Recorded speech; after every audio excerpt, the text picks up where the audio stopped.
What is happening, guys? Goldie Black Ops Kid here, coming at you with a Blair Witch review. Now, first things first, this is free on the Xbox Game Pass, so there is a good replay value here. It's really decent. It's actually not too bad. But at the same time, there's a couple things that I want you to know about. Today we're going to be reviewing Blair Witch, which is the new game that came onto the Xbox as an exclusive about 3 or 4, I don't know, about 4 days ago.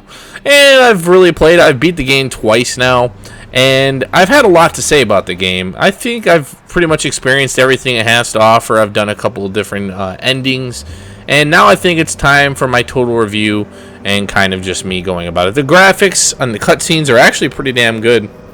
Getting into some of the things, I did play this on Xbox and PC. And I have an RX 580 and with 16 gigabytes of RAM and a AMD Ryzen 5 2600X. This is recorded on the Xbox version here on my stream, and it was pretty choppy, pretty laggy during daytime, but during night segments, it was actually pretty performance-wise was pretty decent. PC I didn't have a whole lot of issues with, but there was some lagging just due to the game itself, not necessarily to my computer, because my GPU and everything was good. My FPS was at like 80. So there is some cool things. The game really boasts a different story. I was expecting something loosely based on the films, which I guess it is in ways, but at the same time it's not. So performance runs kind of crappy. The game is pretty decent. It's all out in the wilderness. There's a couple confined spaces, but that's where the game really shines, is in its confined spaces. I really wish there was more confined spaces, because there was really good techniques in these confined spaces. Bullet is your dog, which helps you along the entire majority of the entire story. There are 6 different endings. The game takes about 4 hours to beat per story, so it takes about 20 hours, 24 hours, 28 hours to play and beat the game with all the story elements. I've collected all the dog tags. There's dog tags as collectibles. There's statues as collectibles, photographs as collectibles, and many other things. The game is called Blair Witch. Oh, sorry, Blair Bitch. Blair Witch is actually the name of the game, although, spoiler alert, there is no Blair Witch anywhere that I at least saw remotely once or any time during the game of any of my playthroughs, really. There was a couple decent moments. The game is not scary at all, so there's not really any horror factor. People were like, this is no Silent Hill. This is no, just comparing it to like extremely good horror games. This game, in terms of horror value, reminds me of Condemned Criminal Origins, and that's how kind of the game plays. It's Condemned Criminal Origins, Alan Wake type gameplay, because there's no weapons involved. I was excited when I looked at the achievements and they were saying they could kill some enemies. It's just shining a flashlight at them and they die. The game is really decent. I did like that it was at least interesting and kind of led me on until I beat it. Once you beat it, there's not really a whole point to beat the game. I struggled to play it a second time, so to get the other endings, it's just not necessary. I'd rather watch someone on YouTube do it. I do have, I think not the second ending yet, but I do have the first ending I got uploaded to YouTube, so if you guys want to check that out, I will put it up here or in the link down in the description.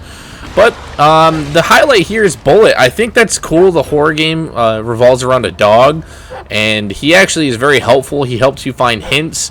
He helps you find things scattered throughout the games. He helps you go towards new objectives, so you're not just running around the forest aimlessly.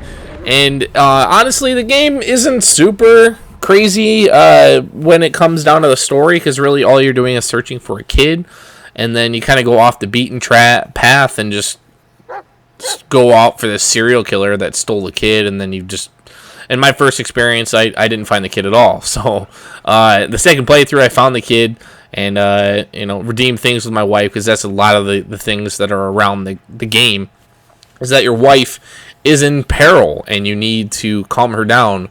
At the same time, I called this pizza place like 600 times, so... Donnie's Pizza. Due to the increasing number of prank calls, we have been forced to close our phone order service. Sorry for the inconvenience. and you get an achievement for it. So I did it for that. Overall, the graphics aren't bad. I will say the forest does look lush and good. There's a couple of points where the game does lag just due to performance issues with the Xbox. Nothing that a patch can't do. But honestly, now I'm just kind of over the Blair Witch thing. The first playthrough, I got about maybe like 400G, 410G, I think. My second playthrough, I got another 100G or so, 150G, and it was alright, but honestly, to continue playing to try and tool up the game, it's not one of those things I want to really invest into. I will say the game is good, of course, for the dog. Other than that horror aspect, there's none. There's a couple of times that one time I jumped, I think, is towards the end of the game, which I will say the final chapter, which is chapter, I think, 12, is about an hour long. It's the longest chapter, everything. I breezed right through this game. I played it, I think, at 12 p.m. was when it was released, and I played it till 4, and I was done. So it didn't take me very long. I streamed the whole thing, so that's why sometimes in this gameplay you'll see some, like, chopping, or not choppiness necessarily, but you'll see some, like, pixelation a little bit. It's all just recorded from my Xbox in-game capture, so I didn't have my computer at the time. I was just playing it in my living room, so I will say probably the dog thing is probably the best. He helps you with combat. Towards the end of the game, you have a chance to figure out what happens to him, because you do lose your dog. It will just say that, yeah. And it's just weird. I think some of the things that falters with it is it classifies itself as a horror game, although there's horror aspects, but there's not really a part that scares me. It's kind of like the way that Evil Within plays. Yes, it is a horror game, but it doesn't scare you. I was expecting from this game to be like horrifying, like witches attacking me in the middle of the night, running around trying to, I guess I had high expectations for the game, because I really wanted it to be a really good one, and it wasn't bad. It just didn't exceed my expectations as much as I would like. There are some weird things that go on with the game that kind of make the game kind of newfound and interesting. There is these tapes that you find recorded around the woods, and they actually play what happened with the killer. And while you're reviewing the tapes, you can actually see things moving around the background. Say like a tree fell down on a bridge. If you rewind the tape to where the bridge or the tree stood up, actually the tree would go back up. And if it fell down, you could reverse it to go back down. It's kind of an interesting concept. It does sound like another game, but I can't remember exactly what it is. But it's good. Like, I honestly thought it was an interesting aspect.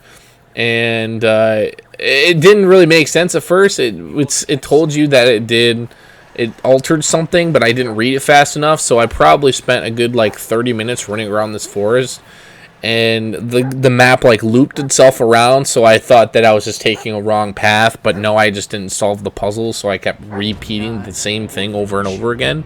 So that was probably the weirdest thing that I found, but it was probably one of the most interesting things. There's like 2 whole areas that are confined, and I think those are the best parts. There's this annoying like army aspect, like he killed like a bunch of people in like Afghanistan or something. I'm not really sure, to be honest with you.